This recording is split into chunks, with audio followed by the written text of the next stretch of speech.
Okay, guys, so kind of going off of what I said and the wrestling discussions video I did, I believe, yesterday, and basically the third chapter of that, where I talked about, Charlotte coming back, getting another title shot and everything. I want to basically continue off of that with this video because the people you see here, which include, of course, Charlotte and, of course, Mercedes and, CM Punk and Hulk Hogan, these are people that honestly, throughout history, recently and in the past 30 years, have basically been a very strong example, very strong example visually of a company rolling the red carpet out for them because of who they are. That is essentially what they are. They are basically people that have had the red carpet, rolled out for them no matter what the circumstance. You could say that each of these people should have, at one point at least, competed in a match or so before getting said title shots or opportunities. And you have a right to believe that. And the person at the bottom, CM Punk, is probably the only example of that, mind you. But the truth is, even if Punk only competed, let's say, for the world title, right off the bat, instead of going up against the likes of, Darby Allin and a few others, Tony Khan, no doubt, would have, rolled out the red carpet for him straight to that world title if Punk didn't have a say. Like I mentioned yesterday, Punk, and other people have mentioned this too, Punk never wanted to be the world champion, but Tony Khan was persistent on it. So, CM Punk said, okay, if you feel it's going to help the company, I'll be your champion. Even though he never wanted it in the first place. But why did he end up agreeing to it? Because Tony Khan, like I said, and others have said, rolled out the red carpet for him. Mercedes, that you see here as well, she didn't even compete in a match prior to winning the championship from Kyrie.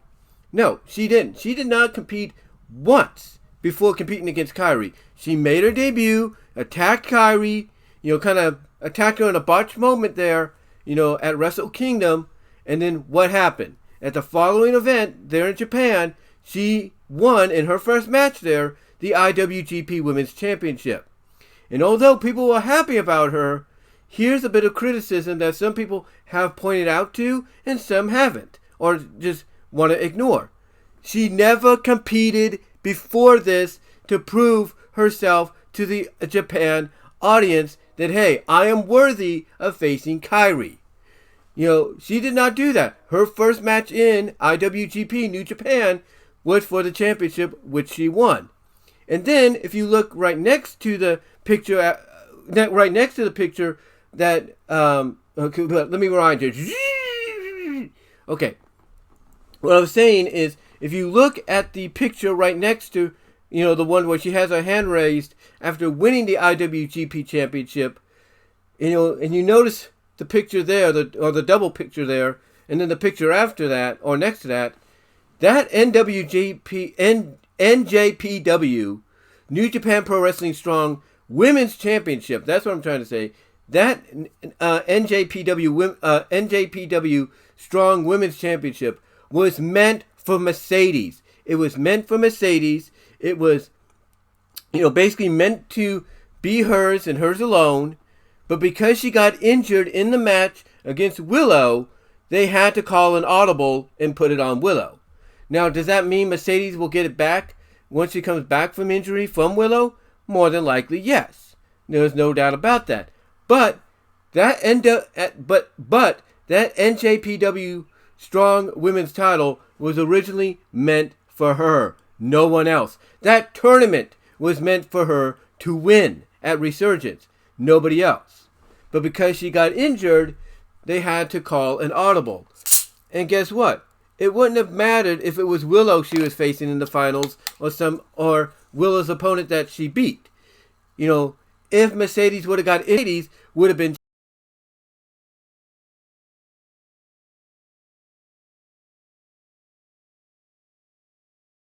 champion.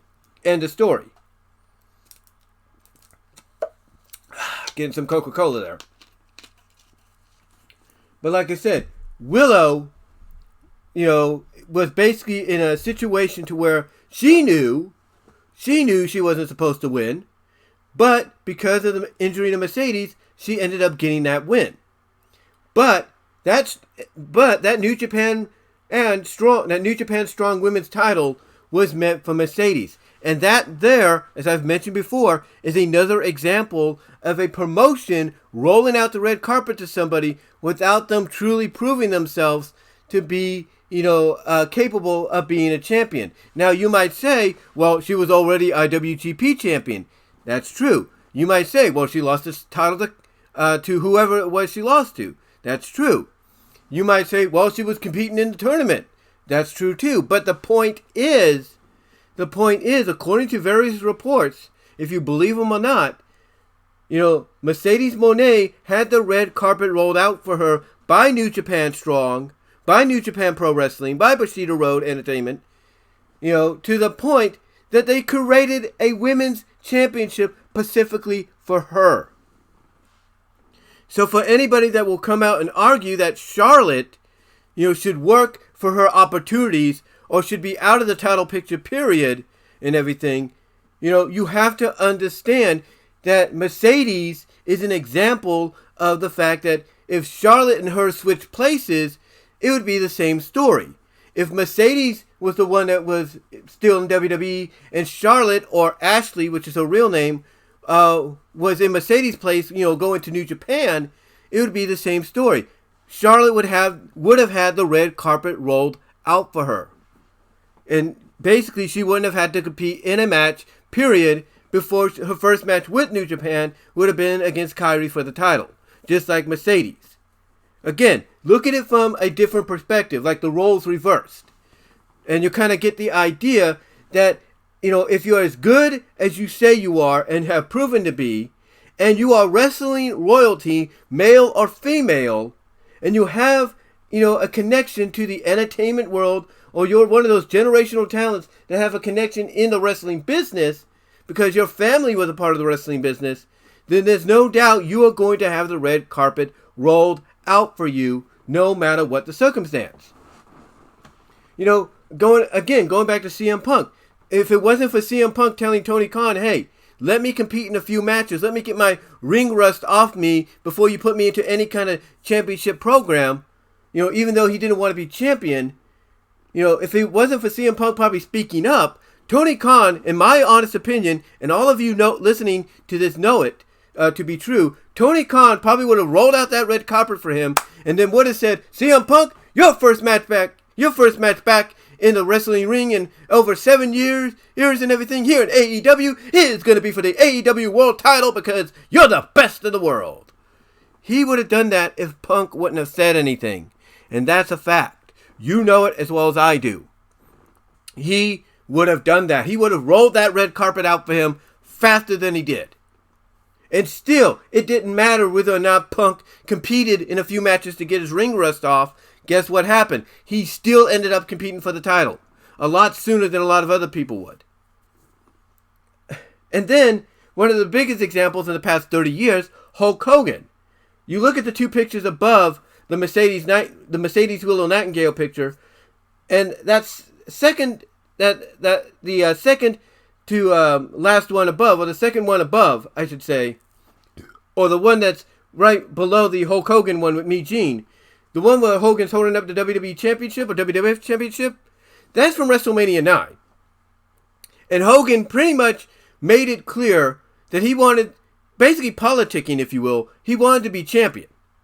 He wanted to be champion, even though a lot of, probably most of the roster, probably felt and believed that wasn't necessary. We didn't need that. What did Hogan do? He politicked his way in. Now, could have Vince McMahon said, no, Hogan, I'm not going to make you champion. I'm going to run with Yokozuna, and we're going to have Bret Hart win it back at SummerSlam or something. Or I'm going to have a new, younger face win it. Yeah, he could have said that. But here's the thing. Hogan, but here's the thing. Vince didn't want to lose Hogan, any sooner than he was going to. And he wanted a big name for any of the future European tours. So what did he do? He decided, you know what?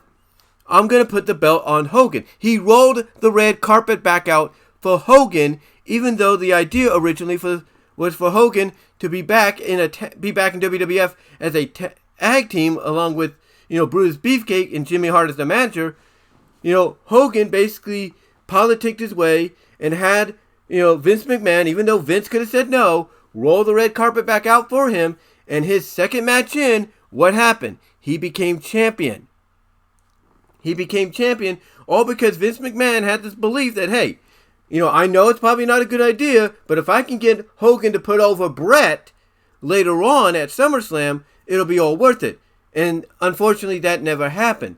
But the point is, Hogan coming back in 1993 after almost a year off, trying to retire and try to, enjoy life and everything, he came back under the condition that he would be champion. And Vince McMahon said, okay, no problem. I'm going to roll the red carpet back out for you. And that's what he did. Did he have to do it? No.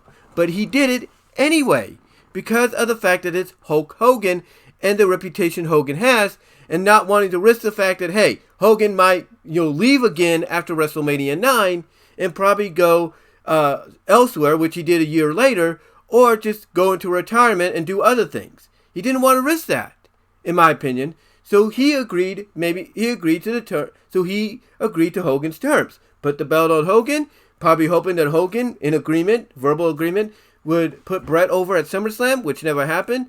End of story. But again, that even though that was more politicking on Hogan's part, as a lot of people allude to, that was still an example of Vince rolling that red carpet back out for him and giving him what he wants, despite the fact that he should have known at that time it would not be a good idea. But then we look at the image of Hogan and Mean Gene at the top right there.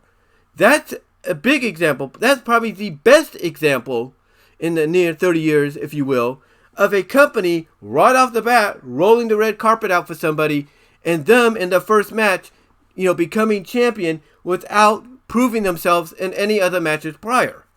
First match in, Bash at the Beach 1994 in Orlando, what happened? He beats Ric Flair, becomes champion. And here's the thing. When you look back on it, should he have competed in some matches, maybe at live events or on a Saturday night, if you will? No, yeah, he should have done that. That way he could prove, hey, he still got it, and he's, worthy of basically competing in the main event of Bash at the Beach for the title. But that didn't happen. Instead, he was handed the keys to the kingdom, had the red carpet rolled out for him by WCW, Ted Turner, and Eric Bischoff, and the rest is history. And again, the way this all relates to Charlotte, waltzing back in this past Friday and getting a shot automatically that's going to happen 2 weeks from this Friday, that's just an example of who she is, what she's meant to the business, how good she is, her connections to the business, a la her father, Ric Flair. This is just an example of, even though Triple H and Vince McMahon know, but mostly Triple H know, we shouldn't do this. This is just an example of, we're rolling the red carpet out for her because she's Charlotte Flair. She's Charlotte Flair. She's Ric Flair's daughter. She is one of the best wrestlers in the world. And they know that if she wanted to, she could find a way to legally get out of her contract and go join her husband Andrade in AEW and AAA. They know that, and they know if that was to happen, Tony Khan and the people that run AAA would roll out the red carpet specifically for her because of who she is, and automatically, just like Hogan 30 years ago, almost 30 years ago, her first match in, just like Mercedes recently, at the beginning of this year, in New Japan Pro Wrestling, first match in, she would become champion. And they know it. And you guys listening here, you know it. You know that's a fact. That if she would go to AEW, red carpet rolled out for her automatically, instantly first match in, she's either winning the women's world title, or she's winning the TBS title. End of story. You know that's a fact. Same with AAA. If she was to go to AAA, those people there would roll the red carpet out for her. First match in, she would win the Reina de Reyes Championship. You know it. She goes to Impact.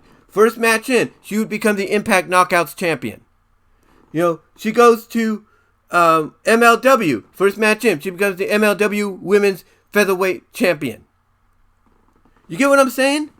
It doesn't matter how you feel about Charlotte getting an automatic shot upon her return every time she takes a hiatus for a couple of months, a couple of weeks, whatever.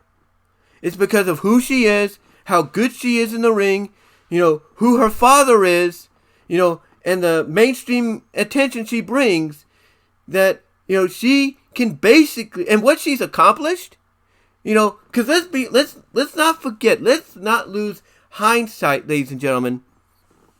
Let us not lose hindsight at the fact that she originally never wanted to be in this business. This position she is in was meant for her late brother, Reed Flair. Reed Flair was supposed to be the one that was supposed to be in her position, not her. But because of him tragically passing away, she's doing this in dedication and to honor her brother. She's basically living out his dream, and she's taking the opportunities given to her to make that dream a reality, even if it means waltzing back in and cashing in, as some people call it, her Charlotte in the bank, to get an automatic title shot right off the bat. It's because of who she is, what she's accomplished, who her family, who her father is, and everything, and mostly basically because of why she's doing this, in all honesty, is why she would always have the red carpet rolled out for her. You guys know it, and I know it. Again, it's like I mentioned earlier. You look at Mercedes Mone, New Japan Pro Wrestling, they freaking laid out the red carpet for her right away. She didn't even have to compete in a match prior to beating Kairi Sane. She didn't. She automatically, first match in, beats Kairi. That's what happens. Battle in the Valley. That's where it happens. She wins it right then and there. She didn't have to compete, in a match, period. Before that, she just automatically, first match in, became champion. Didn't have to compete, whatsoever to prove herself. And again, you look at the New Japan Women's Strong Championship. That was originally meant, according to various reports, for Mercedes Mone, a.k.a. Sasha Banks. But because she got injured, they had to call an audible and divert it over to Willow for the time being. Which means if Mercedes sticks with New Japan, and her first match back, she's going to face Willow and become champion. You know that as well as I do. And I think Willow knows it too. Willow and all the other women in New Japan Strong, New Japan period, New Japan Strong, New Japan, you name it, AEW, Impact, and all that, they all know for a fact, just like Willow, who's currently holding that title, they know that the minute Mercedes gets back from injury, if she stays with New Japan, she's automatically getting a match for that title, first match back in, and she's going to win it. They know it, and guess what? They may not admit it, they may not come out and admit it, but they are pissed about that. They know when Mercedes comes back, she's getting that title. And it pisses them off. It pisses them off just like when Charlotte waltzed in, like she did on Friday, cashes in, as Solomonster puts it, her Charlotte in the bank, and gets a shot in 2 weeks from this Friday against Asuka the day before Money in the Bank, for the women's championship. You can't tell me that the women, like Bianca, on that SmackDown roster, if not the overall women's roster, are pissed about Charlotte having this pulled and everything. Because they are. You think the fans are pissed? They're pissed just as much. They are. But they can't do anything about it because she's Charlotte Flair. The same thing with Mercedes. None of the women that are part of the New Japan Strong Women's Division or the New Japan and Pro Wrestling / Stardom Women's Division can't do anything about it. They can't do anything about it because it's Mercedes Mone. It's Sasha Banks. It's Snoop Dogg's cousin. They can't do anything about that, and they realize it, and it pisses them off, even though they won't come out and say that.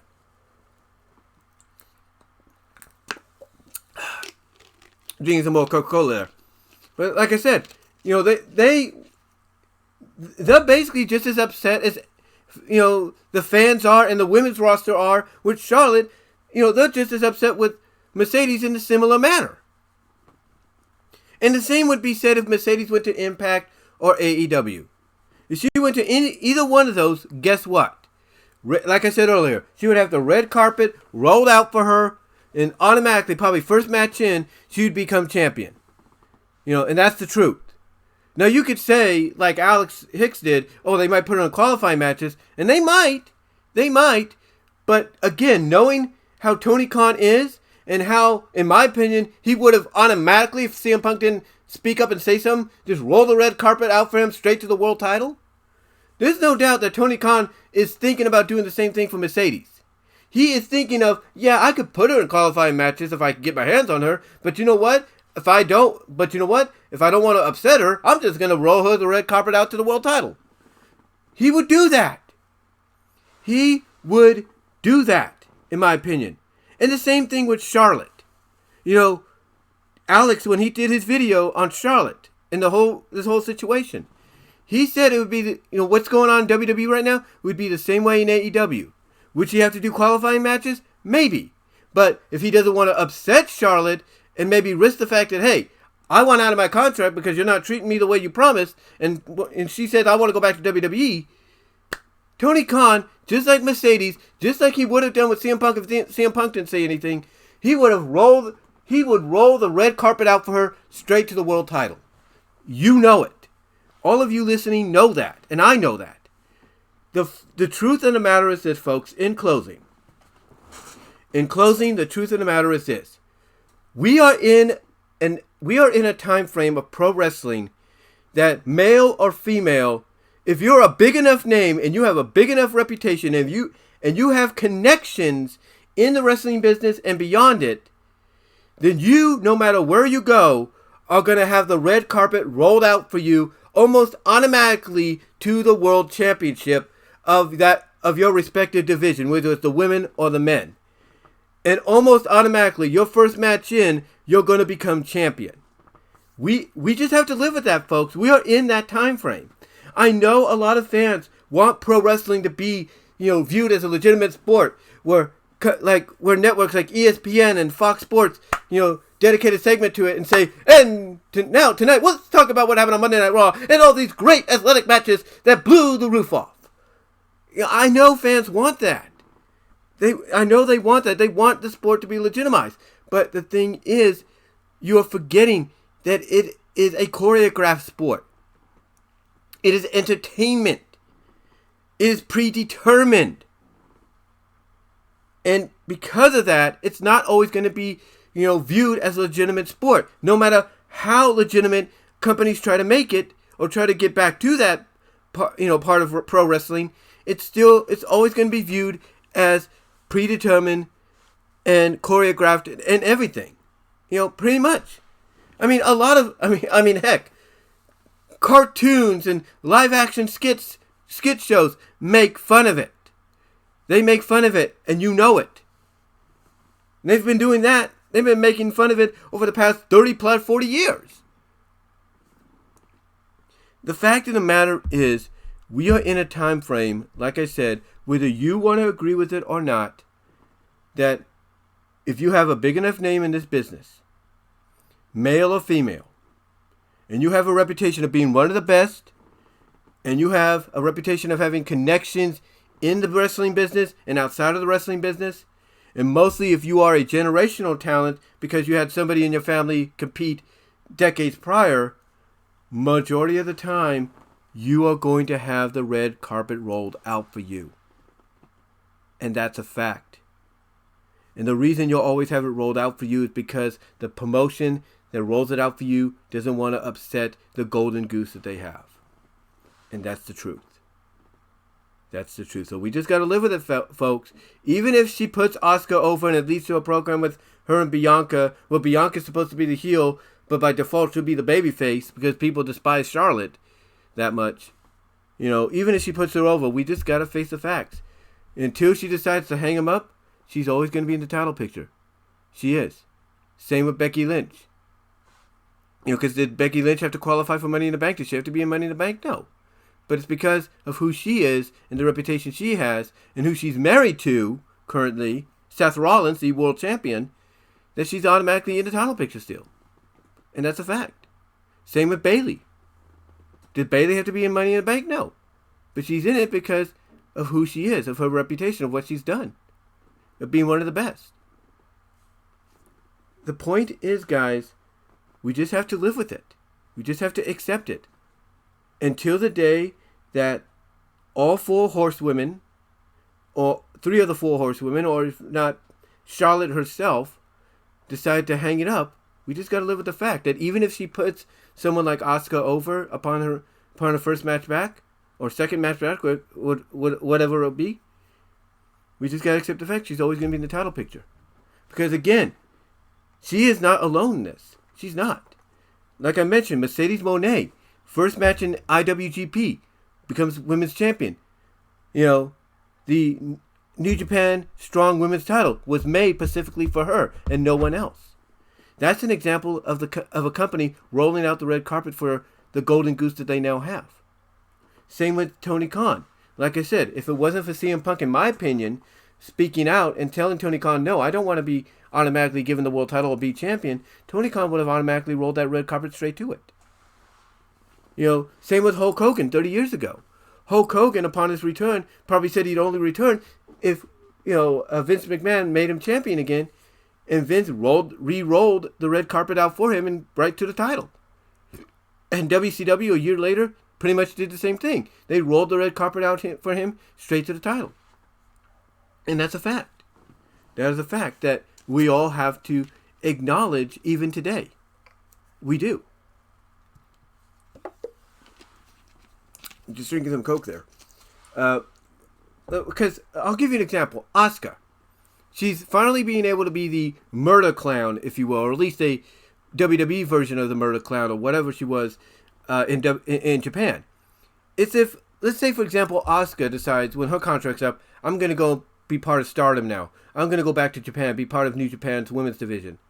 You can't tell me they wouldn't roll out the red carpet for her, because they would. They would. And you know it. You know it. You know, another good example, Saraya in AEW. If it wasn't for the injury she sustained when she was in WWE as Paige, do you not think, Tony Khan wouldn't have automatically rolled out the red carpet for her to the women's title? If it wasn't for her past history of injuries and everything that she sustained when she was in WWE as Paige? If she was fully clean bill of health all throughout her WWE career, do you not think Tony Khan, upon getting her, would have rolled out the red carpet? He would have. But because of her past, history with injuries and everything, especially her neck, he doesn't want to risk it just yet. He doesn't. So, at the end of the day, we just got to accept the fact that when a company gets what they consider a golden goose in their possession, they get the keys to a kingdom that they can unlock and do what they want, and they don't want to lose possession of that kingdom or that golden goose. They will do whatever they have to please that golden goose. They will do whatever they have to enrich that kingdom that they've inherited. And if it means allowing that person, the first match in with a company or the first match back from a hiatus to be automatically gifted a title shot or have a championship, created specifically for them, they will do it. They will do it, even if that person hasn't competed in one match prior to that. And that's the truth. That is the truth, and that is the situation we are in, folks. We are. So, whether you like it or not, that's the truth from my point of view. That's the truth from my point of view, and I know I'm not the only one that knows that or shares that opinion. But let me know what your guys' thoughts are. Super Chats will be open during the live chat. I'll put that in the description. You can also hit the Super Thanks button after the premiere to help, to donate financially there, as well as click on the Super Chat, click on the Teespring buttons as well to check out my Teespring store. I have a new t-shirt up there celebrating 15 years here on YouTube, so check that out if it's still there. Teespring is kind of wonky lately. Also check me out on my Patreon for the 3 level tiers you could choose there. And also check me out at my BW Rosas Discussions podcast, where you will get an audio version of this later on down the line. But until then, next time, guys, give me your thoughts in the live chat and in the comments down below. And I will talk to y'all later. Take care. God bless. But yeah, I'd love to hear what your guys' thoughts are on this. Because again, like I said, we are in a time frame where we just have to accept this, whether we like it or not.